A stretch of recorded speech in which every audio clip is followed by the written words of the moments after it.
I mean, the real question is, where does one begin? How about New Braunfels, Texas? That is where you're going to find at Guadalupe Brewing a little spot called Hill Barbecue. This little trailer is run by AB Andrew Hill, and they're putting out a taste of West Texas from Lubbock, Texas. A pachanga. More on that in a bit. But for now, let's just meet AB. Hey there, coming at you live from New Braunfels, AB Hill. Hill Barbecue. This right here, this is West Texas barbecue, right? Yeah, growing up in West Texas, we always had what we called pachangas on the weekend. Got together and drank a lot of beer, so you got your nice beer pairing here. All right, if you insist. Collaboration with the Guadalupe Brewing here in New Braunfels.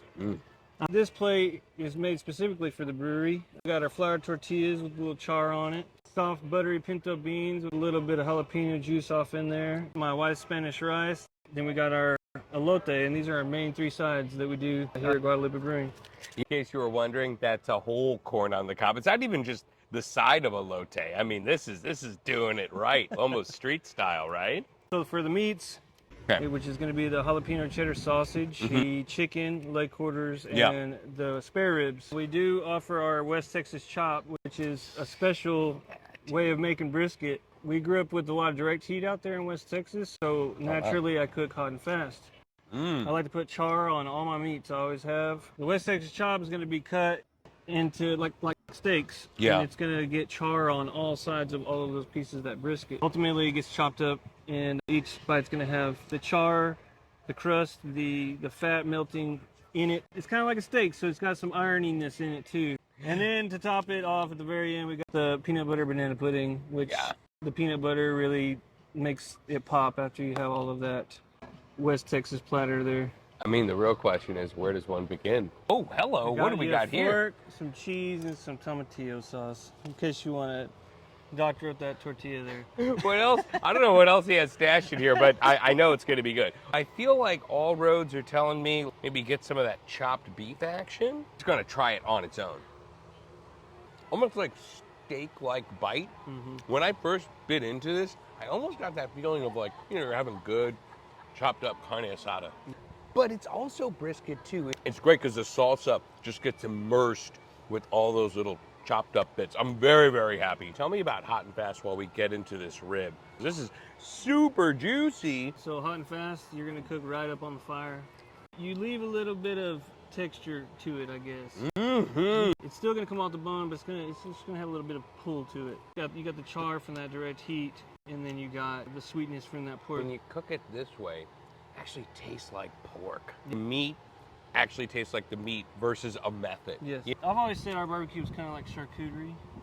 Every place we've served barbecue at ever, we've kind of looked at it like that. Everything is good on its own, but when you start mixing and matching, that's when the magic happens. These are the pinto beans, right? Tell me about this. Super simple, salt only, and then the jalapeno juice. Now, this is insane.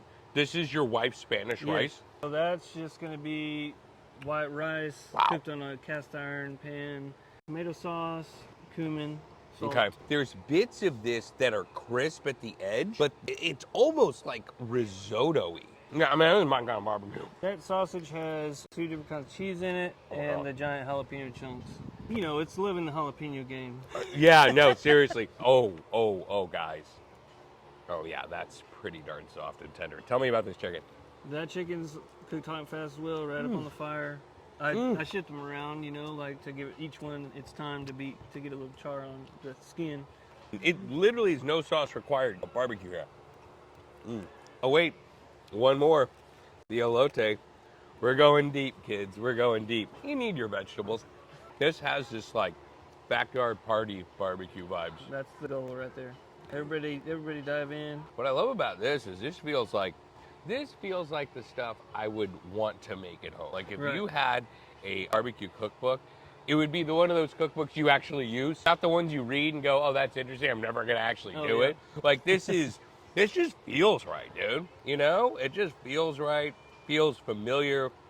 It hits really good. You're getting all the smoke in there too. It's like this easygoing backyard vibes, It's time for the Pitmaster Quickfire AB. Number one thing the amateur pitmaster gets wrong with making a brisket. They think too hard about it. Amazing. I always tell everybody, put that heat on it, turn it up, and if you want it to melt in your mouth, don't ever take it off. And don't think about it, and Okay. just cook. This is just, feels like a refreshing take on barbecue, right? How can I look at barbecue in a refreshing way, the way you did this? So I would say, instead of thinking about doing one item in your barbecue, Mm-hmm. I think that gets focused on a lot, is think about a whole tray or a whole plate. Why not blow their mind with a lot of items? But you can't go overboard on every single item, so Right. you got to keep something simple here and there. It's hot and fast and jalapenos, West Texas and Hill Country. You know what? Shorter version, think hot and fast, think jalapenos, and then bring it to wherever you're at. We happen to be in Hill Country. Right. Dude, There we my go. man. Thank you so much.